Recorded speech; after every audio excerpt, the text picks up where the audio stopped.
Assalamualaikum warahmatullahi wabarakatuh. My name is Tiara Triarmi. I'm from PBIA with ID number 2402113313. Everyday life in the Soviet Union, the shopping run around. I had heard about consumer shortages before going to Moscow, but only when we began to shop there did the Russian. Consumer problems really have meaning for me.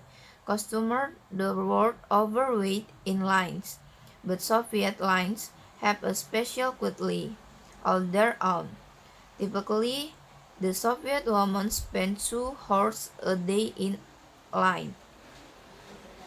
7 days a week personally, I have known of people who stood in lines 19 minutes to buy 4 pineapples and 3 hours to buy 3 large herds of sheep only to find the garbage were gone as they approached the front of the lines. Lines can run from a few yards to nearly a mile. Some friends of ours watched a line of people in Moscow signing up to buy rugs. The line lasted 2 days and nights and rained for across all to an apartment development. And coupled of this, the natural reaction of a Russian woman when she sees a line forming is to get in immediately, even before she knows what is being sold. However, Soviet lines are more fluid than they appear in most stores. For example, shoppers must stand in not one but 3 lines for any purchase. The first to select a purchase and find out it price. The second to pay a cashier somewhere else in the store and get a receipt, and the third to go pick up the prices and turn in the receipt. But in a dirty store one morning, I found out that the games is both simple and more complex than that. I went in to buy some cheese, butter, and bologna sauce, which were in their separate department, each with its own lines, 9 lines. Rather quickly, though, I noticed that experienced shoppers were skipping the first stage. They knew what most items cost, so they went directly to the cashier for their receipts after studying 3 days. I did that too. Then I went to the cheese line, the longest, probably 20 people to get the words over with first. I was in line less than a minute when this woman in front of me asked me to hold her purse. She darted off to the butter and milk lines. The cheese line was moving so slowly that she got her butter and milk and returned. Before we had it burnt threefold. I decided to take the risk too, and I got back with my butter while the cheese line was still inching along. Then it suddenly occurred to me that all over the store, people were getting into lines, holding place, laying, returning. Everyone was using this cheese line as home base. That was why it was barely moving.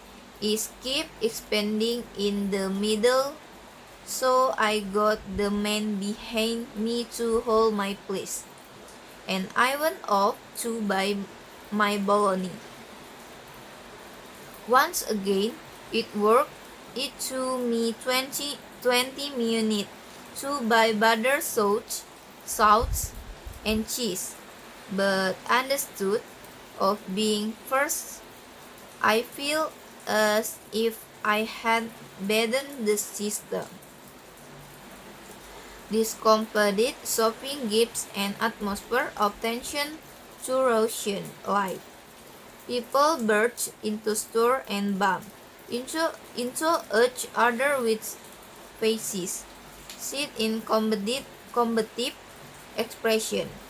You have to understand, said a kind gray-haired person, that for as long as we can remember, shopping has been a struggle, life is struggle. There is hardly any effective at first thing to help shoppers. Americans complain about this constant everyday life in Soviet Union. The shopping run around commercial in the United States, but they might reconsider if they were exposed to the consumer blackout in Russia.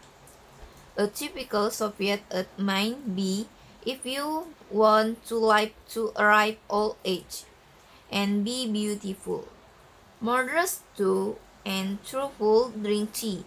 Most new papers published without age. The shopper has no handy yellow pieces or daily newspaper, supermarket, or department store, and to help her decide where to stop. Bravery is weather spread, low paid, $18, $20 monthly. Selects takes a portion of attractive item and sell them strictly to regular customers who have either left a bribe in advance or can be counted on to pay a high price on delivery. 10 to 15 rubles on a 60 rubles raincoat in the standards in 1976. The ruble was equivalent to $1.32. So common is this practice that the Soviet press is always complaining about it, but it doesn't do any good. Crocodile, the Soviet humor magazine, once showed a department store employee promoting some newly arrived items. Dear customer, in the large goods department, 500 important women's purses have been received. 450 of them have been bought by store employees. 49 are under the counter and have been ordered in advance for friends. One purse is in the display window. We invite you to visit the leather department to buy this purse. This is main idea paragraph 1. Long queues were part of everyday life in the Soviet Union, where consumers had to spend hours to get the goods they needed. For example, when going home for 8, people are willing to queue for hours to get transportation tickets, such as buses, trains, or planes. Main idea paragraph 2. The natural reaction of Soviet citizens to queues was to immediately feel sad without knowing what was being sold, indicating how difficult it was to get goods there. For example, when there is a promotion for free food or low price. People often join the queues just because they see many people queues without actually needing the item. Main idea paragraph 3. The pricing system in the Soviet Union was highly inefficient, forcing buyers to go to several stages before getting these goods they wanted. For the example, the process of processing documents at government's office, such as making ID card, driving licenses, or passport, where people have to go to various counters and administrative stages that take time. For the main idea paragraph 4, more expensive consumer find wise to be passed in design system beekeeping unnecessary steps. For the example, citizens who use online service application to avoid long queues at banks or tax office by paying digital. Main idea paragraph 5. Smart strategies like leaving the queues temporarily to buy other items so how consumers are adapting to difficult system.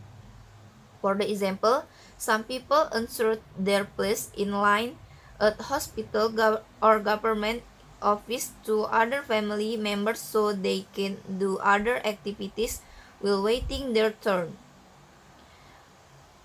Main idea paragraph 6. Shopping culture in the Soviet Union was full of tension and competition due to limited goods, leading to stressful interaction. For the example, when distributing social assistance or subsidy programs, there is pushing and shopping because everyone wants to get their share first. Main idea paragraph 7. The absence of effective advertising makes it difficult for consumers to know where and how to get the item they need. For the example, in remote or insolite areas, people have difficulty knowing when and where basic necessities such as supplies, rice, or LPG will be available due to a lack of information. Main idea paragraph 8. Corruption and bribery in shopping in the Soviet Union were commonplace, with shop assistants taking advantage of the society system by selling goods illegally. Paragraph 9.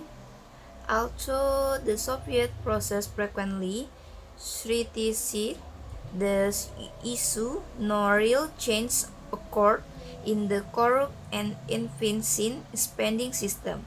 For the example, many media outlets have reported on extraction practice in the public service sector, such as document processing or business listening, but this problem continues to occur repeatedly.